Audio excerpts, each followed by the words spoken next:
et bienvenue dans ce nouveau vlog où je vous emmène passer la dernière semaine avant mon anniversaire avec moi. Je vous emmène balader dans Toronto, mais surtout on va parler de pourquoi j'adore la trentaine.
I can't do alcohol and good food together. We got the Kung Pao chicken. Yeah, Kung Pao come with peanut, right? Peanut is okay, right?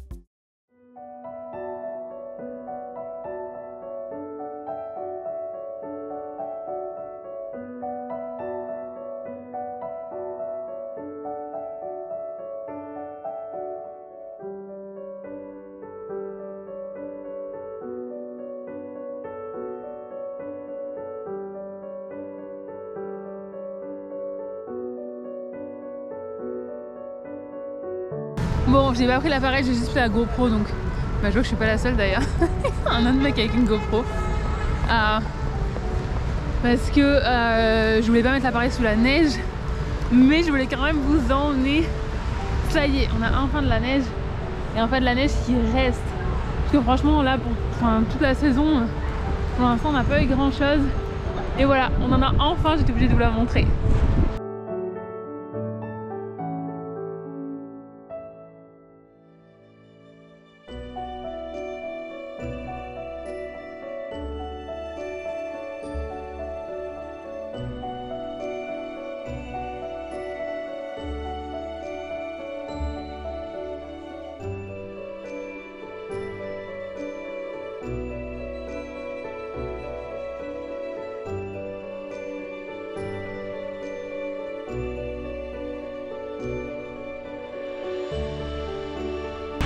Je sors de mon rendez-vous, mes ongles sont tout beaux, tout frais, il a arrêté de neiger, donc je vais pouvoir rentrer à pied à la maison.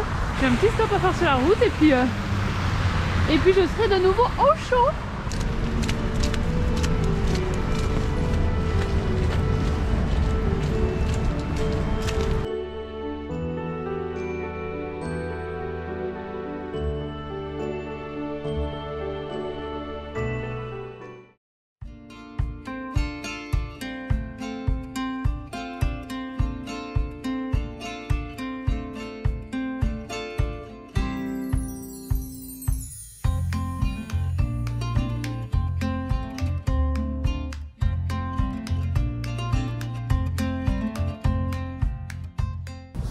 Bonjour tout le monde, j'espère que vous allez bien.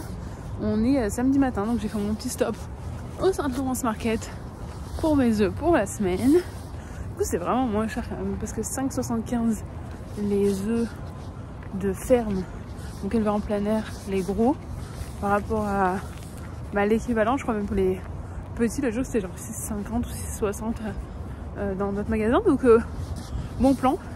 Et surtout, je voulais vous montrer que du coup, il reste pas énormément de neige parce qu'il n'en est pas tombé tant que ça finalement. Mais comme je vais profiter un petit peu du soleil, il fait beau, il fait froid, mais il fait beau. Donc je vais en profiter. Comme ça, je vous emmène un petit peu promener et voir le peu de neige qui reste.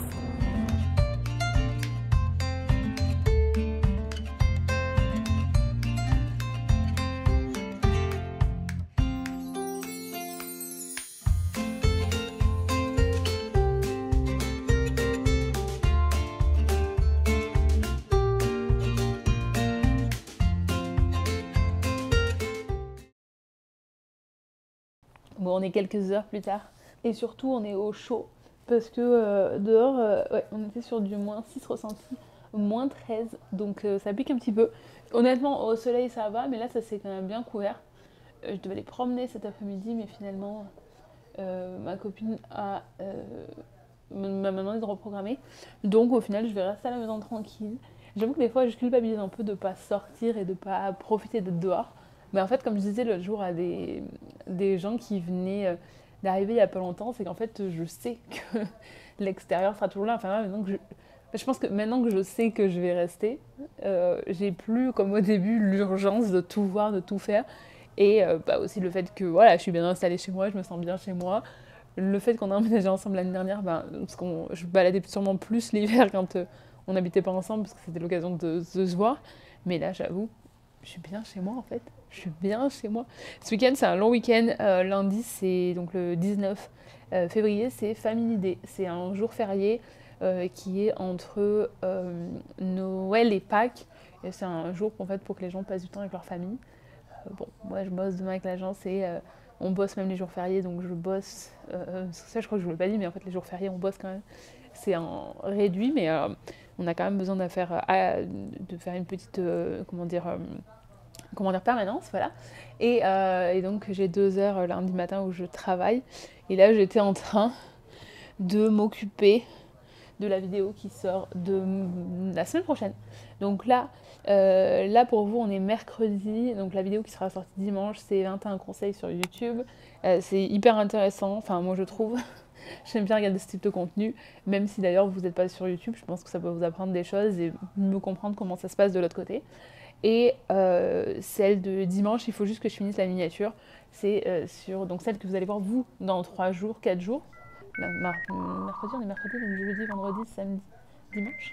Et donc la vidéo de dimanche, ça sera sur comment choisir son quartier à Toronto. Et là, qu'est-ce que je suis en train de faire ? Je suis en train de regarder des vidéos qui commentent Love is Blind, parce que ça a commencé il y a quelques jours, donc j'ai déjà regardé les 6 épisodes. Mais du coup, maintenant, je regarde plusieurs vidéos de personnes qui commentent, parce que j'ai regardé toute seule, Monsieur Chaton ne regarde pas. Les premières années, il a regardé. Il a peut-être regardé la saison 2 ou avec moi, un truc comme ça. Mais là, il commente ce qu'il entend quand même. Mais il n'a pas regardé tous les épisodes, donc je regarde avec d'autres personnes pour voir voilà, si on a les mêmes avis et tout ça. Donc voilà, c'est plutôt calme. Par contre, il y a un truc dont je veux parler dans cette vidéo, c'est que le jour en fait où cette vidéo sort, c'est mon anniversaire. C'est mon anniversaire et donc j'ai pour vous et j'aurai pour moi parce qu'on n'est pas sur le même timing, mais je fête mes 36 ans et du coup je voulais vous parler. Alors moi j'ai pas eu de choc en fait, ou en tout cas de comment dire, je me suis pas sentie mal quand j'ai passé mes 30 ans. J'en ai plein autour de moi qui m'ont dit que ça avait été vraiment difficile. Moi j'ai pas ressenti cette chose là. Alors je sais pas vraiment comment je peux expliquer qu'il y a certaines personnes qui le vivent mieux que d'autres.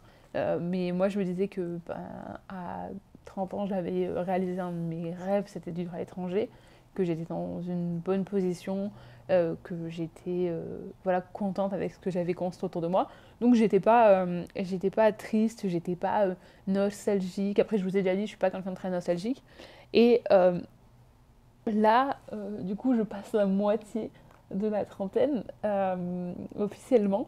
Et j'ai vraiment en fait du mal à me dire que c'est l'âge que j'ai, mais en même temps, je pense que c'est aussi dû au fait que dans notre vingtaine, on voit les gens, ou même quand on est plus jeune, on voit les gens dans la trentaine et tout ça comme s'ils étaient vieux. Et en fait, vieux déjà, c'est un concept qui c'est un concept qui est pas... comment dire, j'arrive pas à trouver le mot, mais c'est pas... ça veut dire quelque chose de différent pour tout le monde. Et je me sens pas vieille, je me sens même parfois plus jeune que certaines personnes qui sont plus jeunes que moi. Avec Monsieur Chaton, on a le même âge, lui il les aura plus tard dans l'année. Mais l'autre jour on en parlait, on se disait mais on n'a pas du tout l'impression qu'on a 36 ans, mais en fait c'est parce qu'on n'a pas l'impression qu'on a les 36 ans qu'on imaginait quand on en avait 20, je pense. Parce qu'en fait, quand on regarde tout autour de nous, tous nos potes sont notre âge quasiment, et en fait on est tous dans la... Enfin, tous autant les uns que les autres, on n'a pas l'impression d'avoir vieilli dans le mauvais sens. Et bien sûr, on a vieilli, on a pris en maturité et on est hyper reconnaissant, je pense, autant les uns que les autres, de ça, parce que la trentaine, en fait, finalement, quand je me rappelle, j'avais lu quelque chose qui disait la trentaine, c'est mieux que la vingtaine, parce qu'au final, vous avez plus d'argent, donc plus d'argent, hein, parce que venez pas me dire que l'argent fait pas le bonheur, hein. L'argent fait pas le bonheur, ça c'est des gens qui en ont toujours eu beaucoup et qui savent pas la merde que ça peut être de ne pas avoir l'argent. L'argent, ça aide, donc c'est sûr que voilà, c'est pas la seule chose qu'il faut avoir évidemment, mais en tout cas, la vie elle est quand même plus simple quand on a de l'argent, on va pas se mentir. Donc, l'argent, la liberté aussi. On a aussi évolué par rapport à la confiance en soi, à la recherche de qui on est, à la recherche de ce qu'on veut faire. On est aussi plus en paix avec son corps, parce que c'est pas, voilà, la vingtaine c'est quand même pas toujours facile. On s'est détaché aussi des idéaux et de ce qui nous semblait être ce qu'on devait atteindre, et on a un peu plus d'indépendance au niveau des choix qu'on fait dans notre vie. Enfin voilà, je trouve quand même que, en tout cas de mon point de vue, et je suis curieuse d'avoir votre point de vue, parce que peut-être que certains vont me dire non mais moi j'ai carrément préféré ma vingtaine que ma trentaine, ou à l'inverse des gens dans leur vingtaine qui vont me dire mais moi ça me fait trop peur d'être dans ma trentaine. Moi je trouve que ma vie elle est beaucoup, j'ai pas envie de dire mieux parce qu'elle était géniale dans ma vingtaine, mais en tout cas elle est plus alignée avec qui je suis, ce que je fais, j'ai beaucoup plus confiance en mes choix, j'ai beaucoup plus aussi j'ai envie de dire d'informations que j'avais pas quand j'étais plus jeune et qui me permettent du coup de prendre des meilleures décisions. J'ai plus confiance en moi aussi dans ce que je peux faire, parce que par exemple c'est tout bête hein, mais être propriétaire dans la vingtaine c'est même pas quelque chose qui me traversait l'esprit pour moi, parce que avec tout ce que j'avais à faire, tout ce que j'avais déjà à gérer là-dedans, et ben c'est pas quelque chose, en fait ça me semblait, ou alors peut-être que c'était parce que c'était attaché au fait d'être établi à un endroit et que moi je voulais bouger, c'est peut-être ça aussi, mais en tout cas maintenant je me sens plus renseignée, je me sens mieux équipée en tout cas pour avancer. En tout cas on en parlera un petit peu plus tard, mais je voulais juste vous faire un petit coucou et vous montrer comment se passe le samedi avec la lessive. En fait c'est en train de me défoncer le doigt. Ah, regardez mes ongles aussi. Attendez. Voilà, j'ai refait mes ongles hier. Non, avant-hier. Voilà. Je vous rappelle, hein, si vous allez dans le salon où je vais, je vous remettrai toutes les infos dans la barre de description. Vous avez 15% si vous allez de ma part. Moi, je gagne rien, hein, mais c'est juste que je les aime bien et qu'elles m'ont proposé ça pour vous et que ça me fait plaisir si je peux vous faire économiser des sous. C'est des anciennes PVTistes, mais irlandaises, elles, qui ont ouvert maintenant leur business. On se connaît depuis, ça fera 4 ans en juillet, et elles sont vraiment, vraiment, vraiment adorables. Donc voilà, je vous disais, ça ressemble à ça le samedi, bien installé ici. Le linge, d'ailleurs, je crois que l'autre machine est terminée, il faut que j'aille la sortir. Monsieur Chazon derrière, sur son ordinateur avant qu'il aille travailler. Parce que lui, il travaille, aujourd'hui, il a travaillé hier soir aussi. Et en fait, il n'y a pas trop de sens de long week-end chez nous, parce que moi qui travaille tous les dimanches, à moins que je pose un dimanche, quoi, mais sinon je travaille tous les dimanches. Et lui, comme je vous ai dit plusieurs fois, on travaille en divertissement, il travaille quand les autres sont en repos, quoi. Donc voilà, donc on n'a pas du tout un rythme normal. Des fois, c'est vrai que par rapport à d'autres personnes qui parlent de leur week-end ou de leur long week-end, machin, tout ça, c'est vrai qu'on n'est pas aligné et ça peut être un petit peu difficile aussi du coup pour avoir une vie sociale avec d'autres personnes. Parce qu'en fait, on a lui, il a des horaires complètement irréguliers, mais en même temps, ça nous laisse aussi l'opportunité, par exemple, de passer des jours dans la semaine, tous les deux, qu'on n'aurait pas, et de ne pas avoir le rythme 9h, 5h, 9h, 5h qu'on pourrait avoir, qui rythme tout. Donc voilà, après, de toute façon, il faut juste être aligné avec ce qu'on a et que ça nous plaise, et puis voilà. Hein. Enfin voilà, tant que ça nous correspond, de toute façon, il n'y aura jamais rien de parfait. Et puis je me dis toujours que c'est des phases de la vie, que peut-être dans 2 ans ça sera différent, dans 4 ans ça sera différent. Bref, tout ça pour dire que ce qu'on va retenir de cette conversation, c'est que si vous êtes dans une situation aujourd'hui qui est plus compliquée, plus difficile, dans l'attente par exemple, pour que ça bouge, pour que vous veniez au Canada, c'est pas définitif. Et quand vous allez regarder ça de loin, quand vous allez regarder ça sur l'ensemble de votre vie, ce sera une petite partie, ce ne sera pas les choses dont vous vous rappellerez. Parce que l'attente, c'est toujours la partie la plus difficile, mais en fait après, une fois que c'est arrivé, on est à fond dedans et on se rappelle même plus qu'on a attendu. Voilà. On avait la conversation il y a quelques jours avec mon frère à ce sujet-là. Il me disait, mais c'est long d'attendre septembre. Et je lui dis, oui, mais quand ça sera septembre, tu te rappelleras même plus que tu auras ce que tu es en train d'attendre, tu te rappelleras même plus que tu as attendu pour ça. Donc voilà. Allez. Donc voilà, allez, je vais continuer à regarder mes vidéos très très enrichissantes de gens qui cherchent l'amour à la télé, pardon. Et on se revoit plus tard. Bisous.